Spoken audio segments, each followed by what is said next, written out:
Do you remember when we started this, by the way? It was during COVID, and we had like the big plastic thing. It was like, oh yeah. Now we're free. Remember COVID? Remember that? Who could forget? Did anyone else experience that, or is that just us? Imagine. Wow, well, today's a big day. I'm so glad you joined us. Today we are celebrating 1 year from the time that our elders announced that we would be a fully inclusive church to our LGBTQ community, and I'm stoked that you're here. It's 1 year of becoming more inclusive, diverse, and safe space, and just want to thank you for joining us.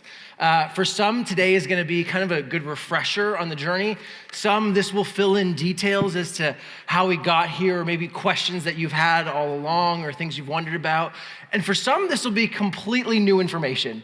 And so hang in there for the whole time. I think you're gonna learn a lot. We'll say that for sure. And if nothing else, you'll leave here and be like, wow, those people believe that. And you'll have some great conversation with your friends about, the things they believe up at that church by the lake. So that's not really by the lake.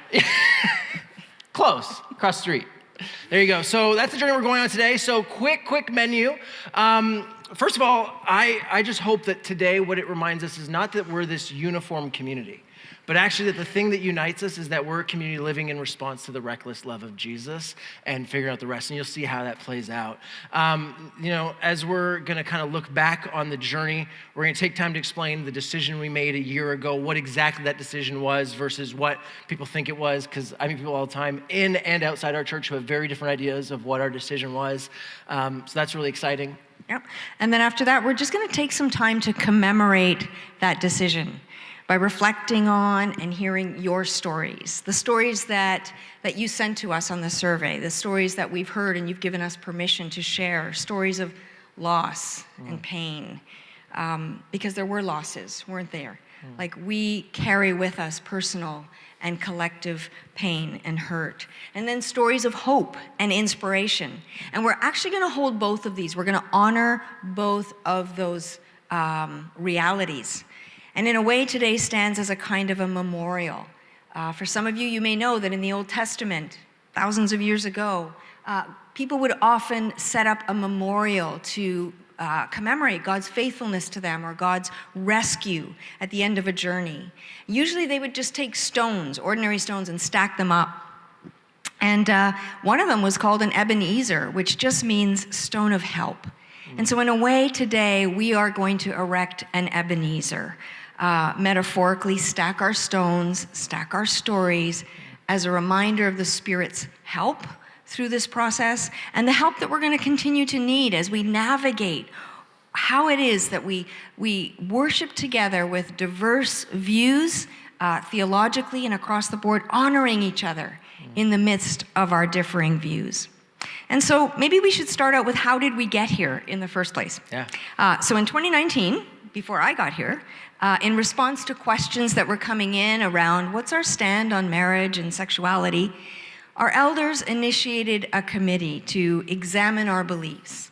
We knew what we believed, but why did we believe those things? Should they be re-examined?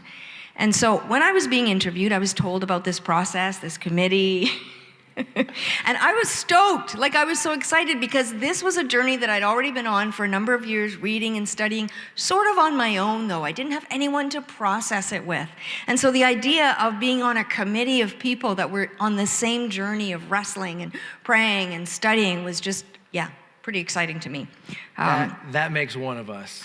I got voluntold to the committee, and I was like, this feels like it's gonna be a lot of reading, which I don't really do. And it also— You did well. Yeah, but the other part was I'm like, this is such a heavy topic, and it's such a divisive topic, and I felt in the pit of my stomach how intense this could be. And so, but we both were on that committee, and— There were originally 8 actually members on that committee, and most of us came into that committee either confidently or tentatively holding a traditional view of marriage. And if you don't know what that is, it's a view that marriage and godly sexuality is between one man and one woman. But we also came into that committee earnestly seeking answers, wanting to know, God, what do you have to say about this? And, it seemed reasonable to us we'd be done in a year. Like, how could it take longer than a year? And then, COVID. COVID hit. And with the general overwhelm that all of us experienced, and pivoting in our personal lives, in our careers, with kids, in ministry, and just honestly, the sheer volume of material. Because if we were going to do this, we wanted to be thorough. We wanted to do it with integrity. So it actually ended up taking us 3 years. And during that time, I can honestly say we wrestled with Scripture and our embedded belief structures. We read and we listened to real life stories, real life experiences of those who are committed to following Jesus and yet experience same-sex attraction and wondering how that fits with the kingdom of God, with the Bible, with the church, because they'd received certain messages from the church and they were just really wrestling with that. We, together as a committee, agonized in prayer. We tasted fear, the fear that you just referenced. We navigated uncomfortable conversations, and we honestly faced the reality, the inevitability of the possibility, inevitability of strained and potentially broken relationships that could come of this, no matter which side of the question we landed on. And by the end of the process, 6 of us remained on the committee.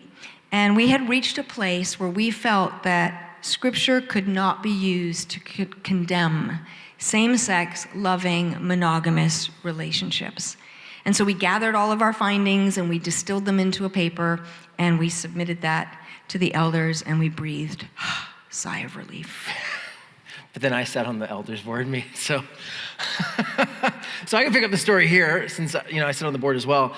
The elders were then now going through this document, so now they're processing this and having conversations and wrestling together, and that went on for months. And as you've probably experienced in your own life in conversations on topics like this and others, things weren't black and white for our elders, right? They had different opinions, different lived experiences. As much as I would have loved to just say, everybody who believes this on this side of the room and everybody who believes that on that side of the room, it was so much more nuanced than that, right? Like you'd have somebody be like, well, for me, it's like, I get this and this and this, but this is a sticking point. I'm trying to understand how we support people with this. And then someone else would be like, oh, that's not an issue for me. For me, it's this piece and how that ties together and what do we, right? Like it was just this, it was so much more nuanced, right? And so I remember thinking to myself as we'd sit in these conversations, if we have to agree on all of these details and nuances, we will never be able to make a decision. And so that's kind of where we were at as a board. Now, for context about when this is happening, this is spring, summer, fall of 2022.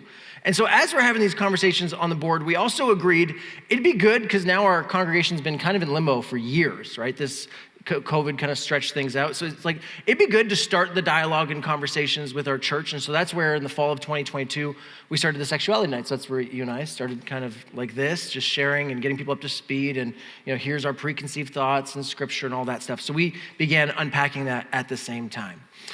So then, in a sense, it's like the elders are discussing in their meetings, and then on parallel tracks, the congregation's kind of getting up to speed on some things.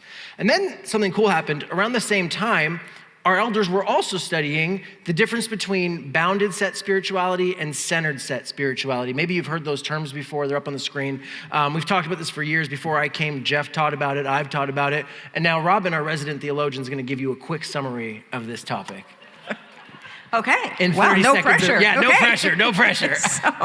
So bounded set spirituality, if you want to look at the image on the screen, there you go, is what it sounds like. It's all about boundaries. So you can be part of the community. You can be in the circle if you check all these boxes, if you agree with us on all of these things. So everybody in the circle, everybody in the community agrees on the boundaries.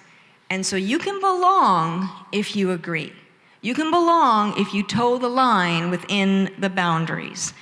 And all of those, within that circle, there was, there's all kinds of beliefs, but they're all unified. So there's beliefs outside of that circle that other Jesus followers might be happy with, but inside the circle, there's a tight set.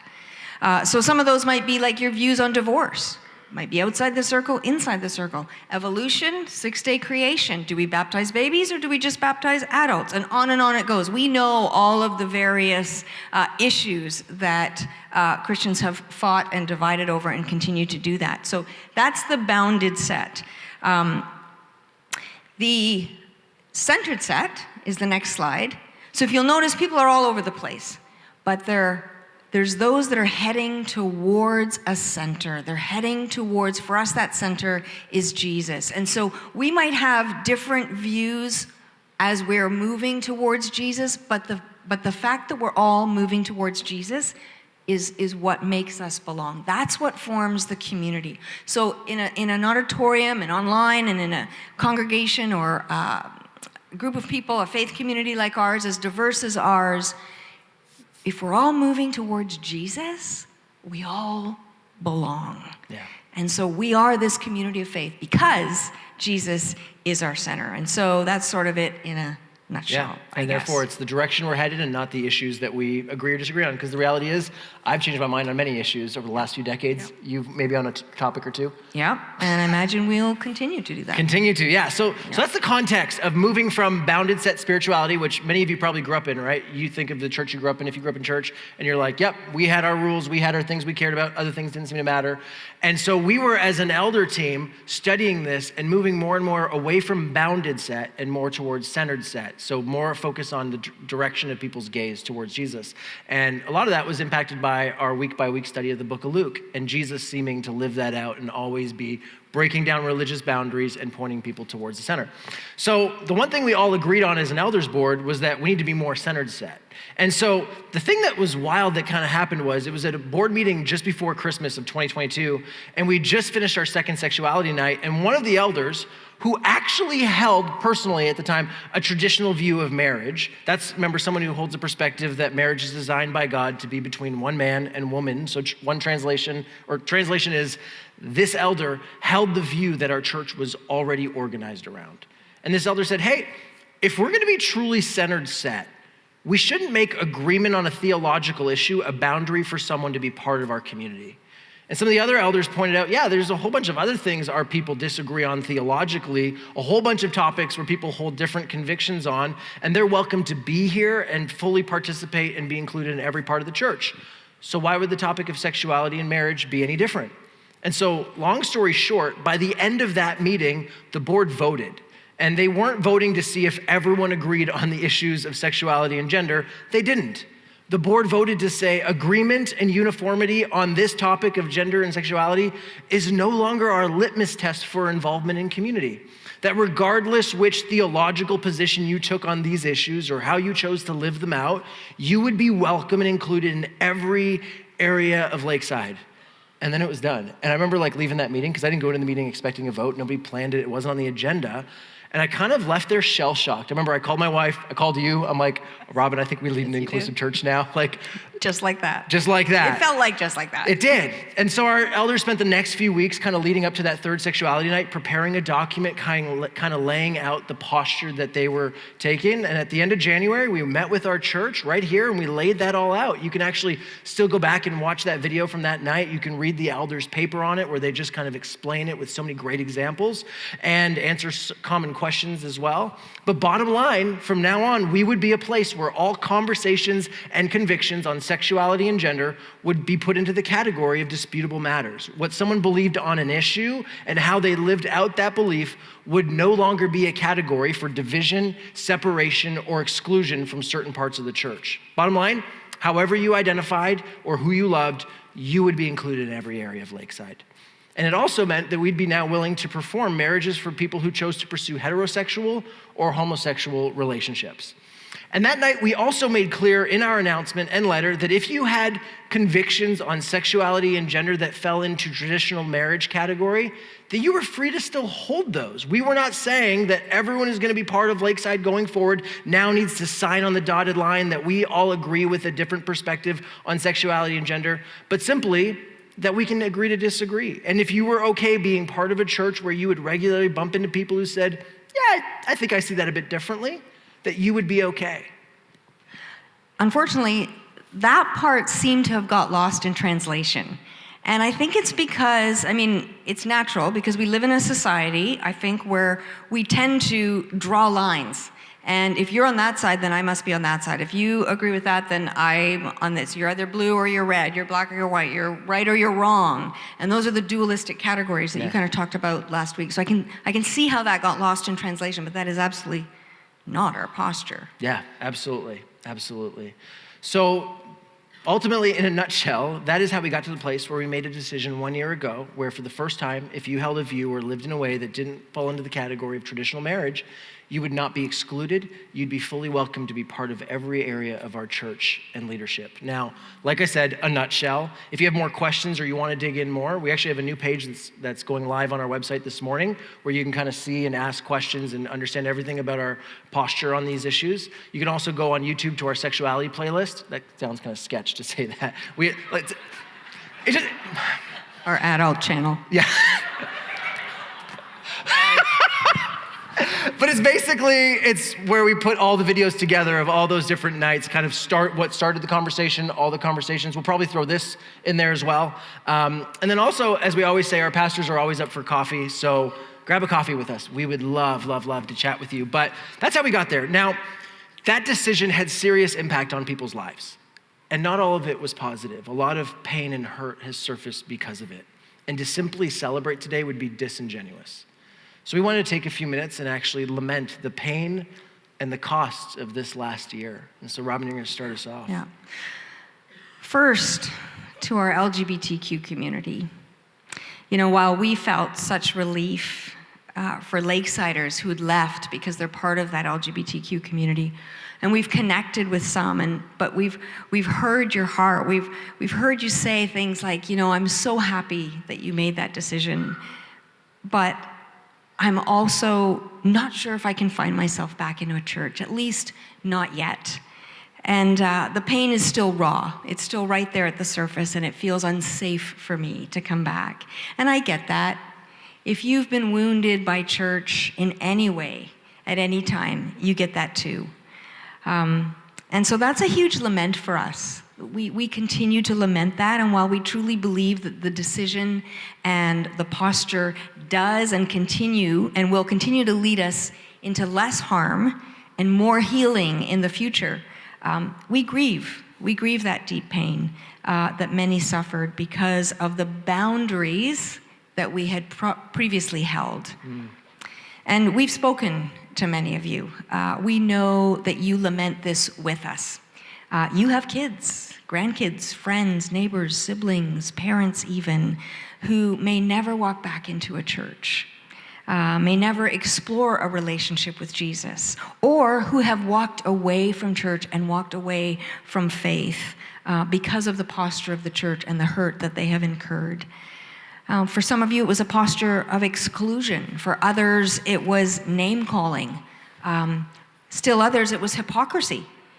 Hypocrisy in refusing to actually really listen to someone else's lived experience, to honor that, to give dignity to the experience that they were experiencing. And while at the same time, we had lots of grace and wiggle room for other issues that we kind of disagreed with. We were okay with agree to disagree on certain issues, but not on this one. And many of us just didn't take time to hear and to actually carry that pain with you and to hear your heart for Jesus. And so instead we settled for caricatures and labels, for black and white categories, and categories we'd never really want applied to ourselves. We like that wiggle room when it comes to certain issues. And so to our LGBTQ friends, we want you to know that we haven't actually forgotten the incredible pain that you've experienced. That we as a church has actually inflicted on you. And so we lament it often, and we actually welcome lamenting it with you.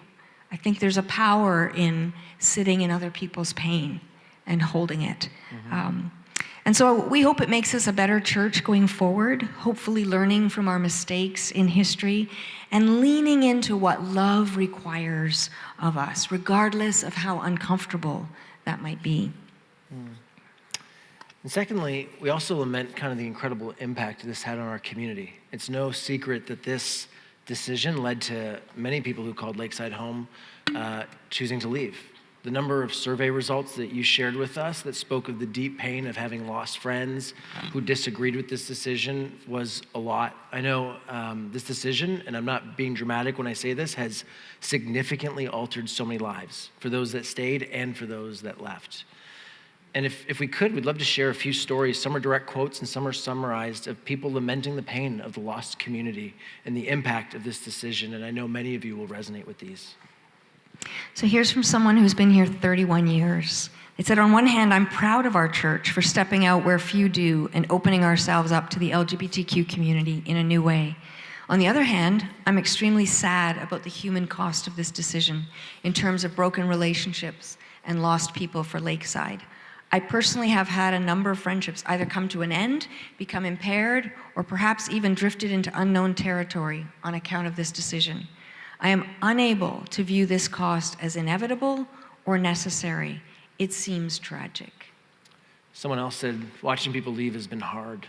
And they say they're still working through, and I'm glad they're working through it, but they're working through feelings of anger towards them, especially people they used to serve alongside. We lost many people we used to consider friends. This was hurtful as we looked forward to reconnecting with them after COVID. Someone else says, publicly, I've experienced judgment for being part of the Lakeside Church community. Another said, I have a friend I met about 42 years ago when our children were toddlers. That's a long time.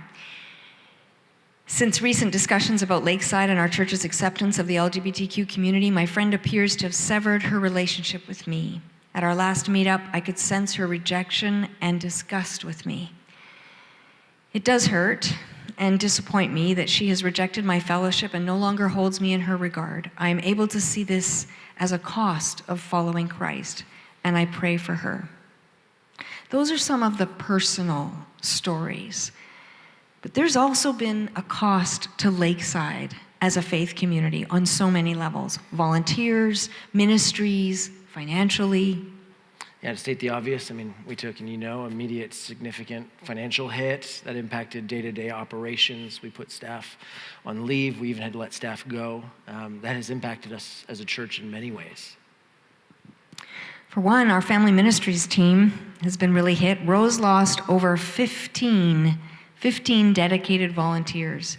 That is 75% of her volunteer base. And not just the adults who were committed to helping in the family ministries, that's kids and youth, but also she had a number of committed senior youth who obviously when their parents decided to leave, they also left. So here's a little plug. If you want to volunteer for kids or youth, see Rose. But yeah, that's a huge cost to her. And the financial crunch meant that many of the activities or the supplies that we need or the events that we would love to do for our family ministries couldn't be done. I know for myself, the life group ministry, we lost 7 of our life group leaders. That's over half the team. Our prayer ministry team lost half the team. Our greeting, ushering, parking, and coffee teams all had to be rebuilt, some of them almost from scratch. Our photography and parking teams still haven't been rebuilt. And even outside of the walls of this church, we had ministry connections within Guelph, and those have been severed, I guess you could say. Yeah. So was there a cost? Yes. 2023 was a hard year. I don't have any desires to relive it. Many are still living with the fallout, but would we make the same decision again? 1,000%. You're probably expecting us to now go from, there were hard parts, some people left, but many stayed, now we're growing, hooray, let's celebrate. But that again would kind of be the dualistic view we talked about last week. Remember this dualistic black and white, 2 ways to see something? And I understand that's the way that many people see the story at Lakeside. There's just kind of 2 categories. It's the people who left because they disagreed and the people who got their way and won and stayed. And that's often the story that we hear, but it's just not the actual story. Someone in their survey said, I'm fearful. They actually shared this, right? I'm fearful that this isn't the community I hoped it would be, that this is just mostly a community of people who agree with the decision. And that's a good caution, and a fair caution, but I do want to share that from my perspective, because I have the luxury of hearing so many stories, it is far more nuanced than that. It is anything but black and white. There's a whole category of people that fit into the category of deep faith, wide embrace, and these stories don't get told or heard. And so these are the people who, when the decision was made, maybe they were in the middle ground of, I'm not sure what I believe, or I still have some questions, or I'd like to talk more, or I am actually quite sure where I stand on this issue, but I also don't think it should be a dividing issue. And so these are stories from that group of people, which is far bigger than most people, I think, realize. So we're gonna read some of their stories. So to the question, why did you stay? Someone said, this is a church who cares about all its people, even when they disagree. This is a church that I can be a part of. Another one said, this is my church. We're staying. We had determined to stay no matter what the decision would be. This person who's been at Lakeside 20 years said, no church community is perfect, so I've chosen to build my faith in my church family here. I'm here till I die, move, or God reveals clearly that I need to go. My staying has nothing to do with the decision. And someone else who's been here 28 years said, I've known that we can't agree on every decision or principle in a church. My decision has always been to love people and know that I can't understand and explain everything about the Bible and the church's position on each topic, and I'm okay with that. Someone else says, the stance you took as a church wasn't easy for anyone I know. For me personally, it was challenging. I lost a few friends who were close to left the church when the announcement was made, and it's challenged my faith as well. They continue to say, growing up in a cult though, and to be clear, I know this person, legit, like haven't seen their family in decades, cult, right? So growing up in a cult and coming to Jesus, everything has challenged my faith and has encouraged me to love deeper. So I took this as just as another opportunity to learn and grow as I look to Jesus as my guide. I'd be lying if I said I'm pro anything. I just believe Jesus and follow where he leads. If he asks me to love ones who I don't know and understand, I will do it, just as he has loved me and who I am. So yes, not easy, but sticking and seeing where Jesus leads us. Someone else said, I still don't know where I stand on this particular topic, but I know I'm not going to abandon my faith community and draw a line in the sand of them and us because of one decision. I love this one. 20 years they've been at church at Lakeside. They say, I don't know that I do agree, but I'm 100% comfortable serving with and even being led by people who think differently about this topic. So those are just a few of your responses that reflect this deep faith and wide embrace, this centered, set posture. And so we just deeply thank you for responding to the survey, for answering honestly, answering from your heart. But then there are these stories of impact that this whole process has had. Not just the final decision, but what leading up to this final decision has opened up for us. Yeah, and I'm excited to read some of these. So, and this person responding to, has anything changed in your life? They say this, it has enabled me to feel more gracious towards people I disagree with, and also created me a better posture of listening to people who are hurting. Another one says, it has allowed what I've felt in my heart for a long time to align with how I live and express my faith. It has enabled me to look deep into other areas of my faith and ask hard questions on things I've always accepted as truth. It has spurred many conversations with family members and friends who are also trying to make sense of their faith in light of new realizations and understandings. This next one's from a family that returned to Lakeside 6 months ago after being longtime Lakesiders, but who left due to our former posture on same-sex relationships. And they said, hearing the change of heart has been so healing for our family. Always feeling like outsiders in the church, this decision made us feel fully accepted. Another one, this decision has helped me reconcile a lot of my own tensions in my faith, while simultaneously allowing me to grow in new ways. This person says, I've delved into stories of people who are LGBTQ+, and have had my heart opened and softened to their struggles. I, as a member of the LGBTQ community, I felt very alienated by the church in the past and stopped going to church. I have a pretty strong relationship with God, but could not bring myself to trust the church. I've since found Lakeside, and I've been attending online during a very difficult time in my life. I'm so grateful for Lakeside and the decision to welcome and include members of my community with deep faith and wide embrace. Another person says, your posture has helped me revive hope that a church leadership and church body can let go of power and certainty and move towards people and love and humility. Someone who's been here 12 years, I've seen friends and families come back to church after a decision was made. Explaining to our young adults that the church we're now attending accepts them fully, that they're not bound by law, but under the new covenant of Christ's love has renewed their desire to pursue Jesus. They're even telling their friends and considering attending once again. And these parents say they're overjoyed. It's allowed me to challenge my own beliefs around the issue and find peace in being able to be an ally of the LGBTQ community with a more solid biblical backing behind my decision. This next family shared of a family member that walked away from their faith due to how the church treated the LGBTQ community. Here's what they said. As we sought more answers and they rejected the idea that we had to choose between our faith and supporting our family member, we landed at Lakeside during COVID. And they all go on to share that they're now attending in person and glad to know that when their friends and family are ready, they can safely come and not be judged, but simply be loved. I felt more peace in my heart, no longer feeling like I have to advocate for inclusivity in God's kingdom, but now can breathe and worship freely without feeling on the outside of church because of my convictions of who Jesus is and his love for all people. Someone else says, people in the queer community have expressed to me that it feels like a safe space for them, that if there's anywhere they'd be willing to share their identity, pronouns, etc., it would be to the people of the Lakeside Church community. As I have many friends in the LGBTQ community, I feel like I can actually talk to these friends about my church activity and have discussions about faith. Love this person. After 20 years of being here, they said, how have you changed? They say, I feel less sure of anything, which could be seen as bad, but really, this is their words, I feel like I'm not blindly accepting truth as it had been given to me in the past. I'm more likely to talk and share my faith and thoughts about my beliefs. Love that they're thinking critically through their faith. Yeah. Someone else answering the question, so have you grown spiritually? Yes. I've been ruined for black and white answers, and I can no longer fight over debatable issues. It's made me wrestle with God and ask better questions as I seek to faithfully follow him. This person who checked off the 70-plus category said, it's made me pause and re-examine some of my beliefs and attitudes. It has further given me freedom to follow the Holy Spirit's leading. Wow.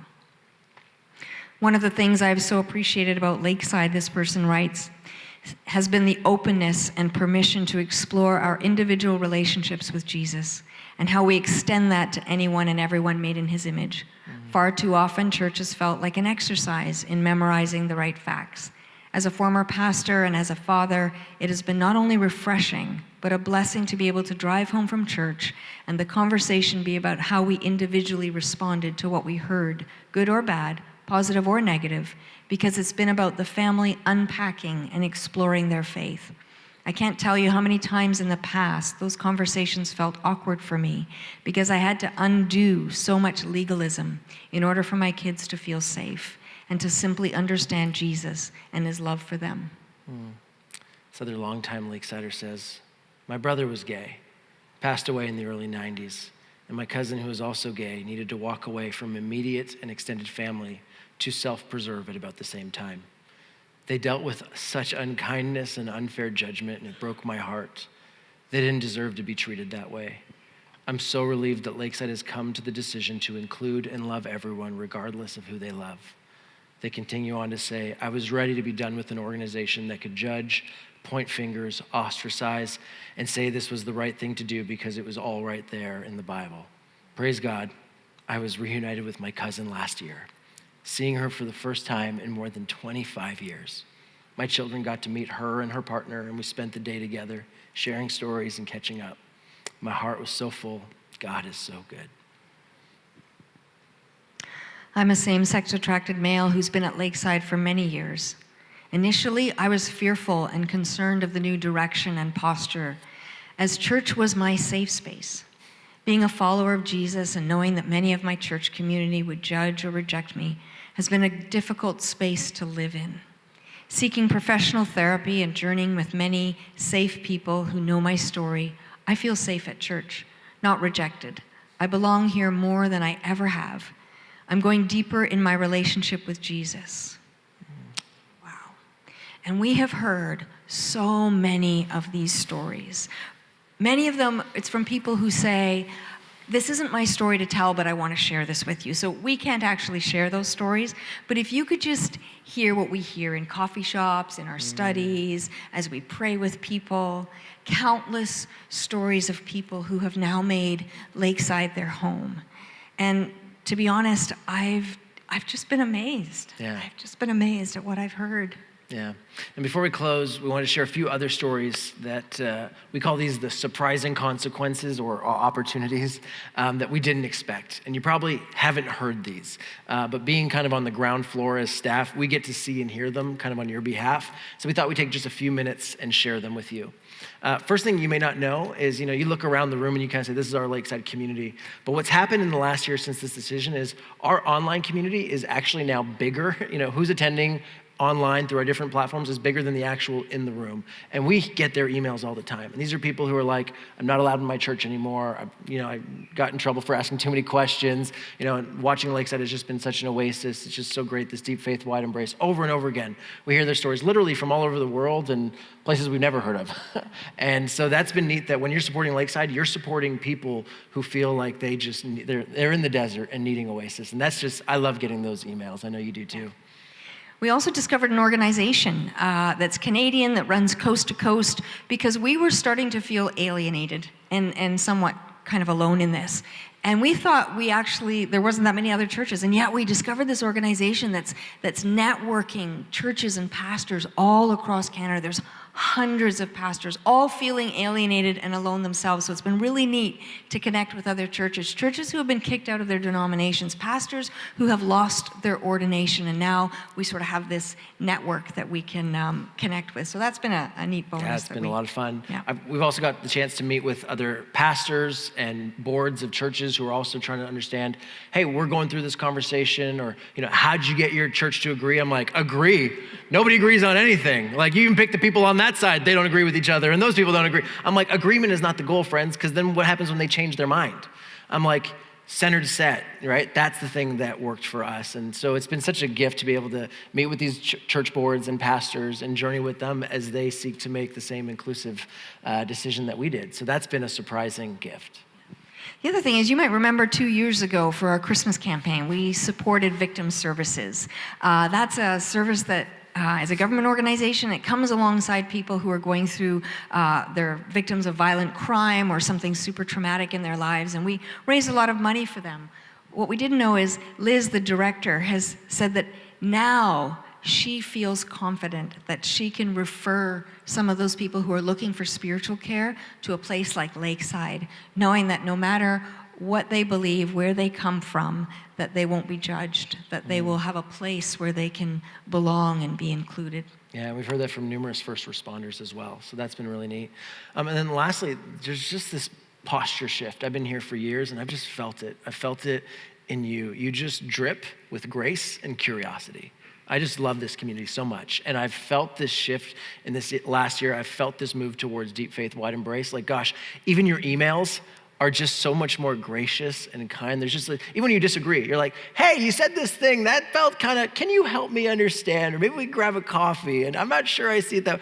I'm so grateful to be part of this community. And I've talked to others who've come and visited, and they're just like, your people just drip with grace. There's just this sense that it's okay to not be okay, to have mess in your life. Like, it's just this shift that's happened, and I'm just incredibly honored and grateful to be part of this church. So there's so much more we could say, but we do got to land this plane. So some closing thoughts. As we said in the beginning, today is not rah, rah, rah, look at us, look at all we've done. We've got a long way to go.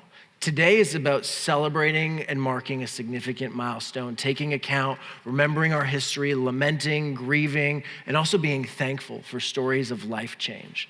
But the reality is, friends, it would be easy to just settle into this place and recreate or just fall back into or default into the bounded set system our decision was meant to break us out of. It would be easy for us to get tunnel visioned on our sense of inclusion and then to begin to look down our noses at anyone that we meet who disagrees with us. It would be easy for us to paint people with broad strokes who see things differently, or to exclude, alienate, categorize, or even name call or speak speak negatively about them. That is just a recreation of the bounded system. And so as we get ready to leave this morning, could I just bless you before we go? Because like this 1 year marker, I don't want to just keep looking back at it and celebrating it. I want to look to the future. So if you could, if it doesn't trip your weird meter, can we stand? And I wrote a blessing I would just love to speak over our church. Oh. So friends, years from now, may we not only point to a decision our church made in 2023 as evidence that we love as Jesus loved. I hope that we would point to the evidence of an ever-deepening faith and an ever-widening embrace. Years from now, may the kinds of people who sit at our tables and share life with us surprise even our present selves. May the number of people we call friends who we disagree with grow, not shrink. May the number of people we share meals with who don't prefer our preferences grow and not shrink. May the number of people who disagree with our posture and beliefs, but who say they feel known and understood and loved by us, be ever growing and never shrinking. May we grow in our centered, set, Jesus-centered posture, inviting more and more people to move closer to Jesus and removing more and more boundaries that create walls between us and them. May we not create new boxes that our children have to break out of. May we walk in the reckless, unending love of Jesus and give it away. Thanks for joining us, friends. It's been such a gift to look back and celebrate with you. Our prayer teams are up at the front if you'd love to have prayer for any reason. And if you've signed up and pre-registered for our newcomers group, Brian is waiting for you in the chapel, and Robin and I will be there in a few minutes. But please grab your coffee and start grabbing some snacks, and we'll see you very soon.